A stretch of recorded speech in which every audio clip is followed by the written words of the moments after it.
Tonight we shall devote the entire period to our examination.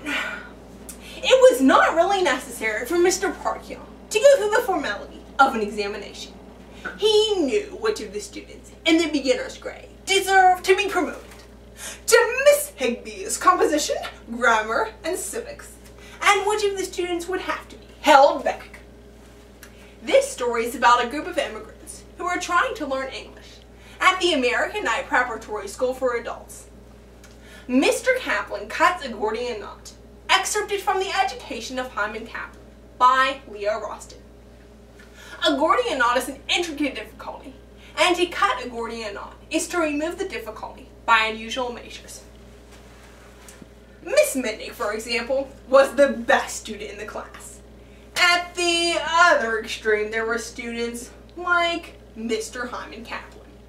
Mr. Parkhill frowned as he thought of Mr. Kaplan. Mr. Kaplan never missed a lesson. He never grew discouraged. The smile of undaunted hope never left his face. But unfortunately, Mr. Kaplan never seemed to learn anything. His spelling remained erratic. His grammar, deplorable. There was only one word for Mr. Kaplan's idioms: atrocious. As for Mr. Kaplan's speech, if anything, it grew more astounding from day to day. In a drill on adjectives, he had given the positive, comparative, and superlative forms of cold as cold, colder, below zero. Mr. Parkhill often wondered whether there wasn't something sacrilegious in trying to impose the iron mold of English on so unfettered an intelligence. Please clear the arms of your chairs of everything except paper. Keep plenty of pens or pencils. The first part of the examination will be a combined spelling vocabulary test. Write a short sentence with each of the words I shall call off. Is that clear to everyone? Very well. Knees. Mr. Parkhill waited a moment and repeated, knees, being careful to pronounce it as distinctly as possible. Mr. Kaplan promptly leaned his head back, closed his eyes, and held solemn communion with himself. This was done by whispering, in a semi-public tone, knees. A funny void. Knees. Aha! My brother's daughter is my niece. Mr. Kaplan, you must not disturb the class. I beg you, pardon. Mr. Kaplan could think clearly only by whispering to himself. Heat, pack, excite, throat. Mr. Parkhill called the last of the 20 words on his list, just as the recess bell rang. The first part of the examination was over. Mr. Parkhill began to sort the papers. When he came to the paper headed Hyman Kaplan, he sighed automatically. He read the sentences which Mr. Kaplan had contributed to knowledge. My brother Max's little girl, I am uncle, is my niece. I hit him on the head the big fool. In a theater is the inside, the outside, and the excite for fire. Then Mr. Parkhill read no more. The bell rang again, and the students returned. Mrs. Moscovich and Mr. Kaplan entered side by side. Mrs. Moscovich was moaning, as if in pain. I'm shaking inside, Mr. Kaplan! Stop shaking inside. Listen, Moscovich, keep high the head, keep courage. This part examination will be a cinch. A snap, that's all, a snap. I wish I had your knives, honest. I'll help you make the examination, Mr. Kaplan confided in a megaphonic whisper. And when you're feeling blue, remember the song they singing in US. Happy Days is here once more. Will give you strength. Mr. Kaplan nodded encouragement to Mrs. Moscovich again, sat down in his chair, and cried a last buoyant word across the room. Don't give up the sheep, Moscovich! It was like a call to the colors. Mr. Parkhill explained the second part of the examination. A one-page composition on any subject. Please do not talk during this part of the examination. I shall not be able to answer any questions, so please do not ask them. And do not try to get help from your neighbors. I suggest you begin at once. You will have the rest of the period for the composition. The wheels of creative imagination began to turn rather slowly. Mr. Parker waited a little while, then sauntered down the aisle to see how the compositions were progressing. All of the students were hard at work. All except Mrs. Moskowitz. She sat with a bewildered look. Is there anything wrong, Mrs. Moskowitz? I can't think of a subject.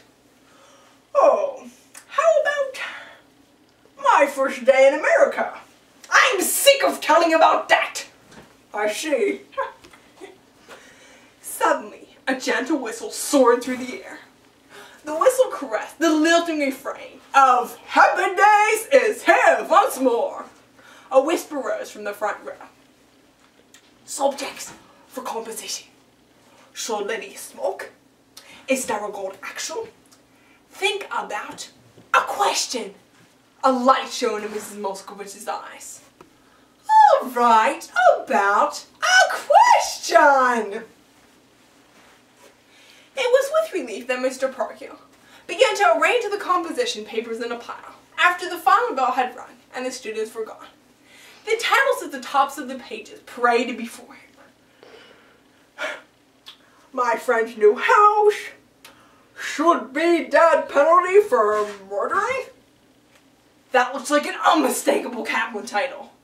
No, it was Mrs. Moskowitz's paper, but it showed Mr. Kaplan's advisory influence all too clearly. Thinking about. Mr. Parker raised the page a little above the rest of the pile. Thinking about humans and animals. Mr. Parker raised the page a little higher yet. By Hyman Kaplan. Before he had weighed the full consequences of his folly, Mr. Parker was reading the composition, graced by so provocative a title. Sometime I feel sad about how some people are living. Only sleeping, eating, working in shop, not thinking. They are just like animals which don't thinking also. Humans should not be like animals. They should be thinking. This is with me a deep idea. And now we are having in school the examination. Mostly for the students write a story for comp. But I am asking, why must always be a story? Mr. P must be sick and tired from stories. Kaplan be a man. No story. Tell better about thinking something. Fine. Now I am thinking. In the recess was some students asking if it's right to say, it's me, or it's I. Because maybe we will have that question in examination. It's me, or it's I. A plenty hard question. No? Yes. But it isn't so hard if you are thinking about. I figure in this way. If somebody is in hall besides my door and makes knock knock knock, so I holler, natural. Who's there? Comes the answer, it's me. A fine answer. Who is that me anyhow? Can I tell? No. So is it's me no good. Again is, knock knock knock. And again I holler, who's there? Now comes the answer, it's I. So who is now that I? Still can I, Kaplan, tell? Ha! Impossible. So is it's I wrong also. So it looks like is no answer. Turn around page. Mr. Parkhill turned the page around. He could see how put that way. The problem of it's me or it's I was a very Gordian knot. But must be some kind answer. So how we can find him out? By thinking about. Now I show how humans isn't animals. If I am in hall and make knock knock knock, and I hear inside the room, somebody hollers, who's there? I answer strong, it's Kaplan! Now it's fine, plain, clear like gold. No chance mixing up me, I, etc. by thinking is humans making big advances on animals. This we call progress. The end. Only after he had read the composition twice did Mr. Parkhill notice that there was a postscript to this expedition into the realm of pure logic. It was like the signature to a masterpiece. P.S. I don't care if I don't pass.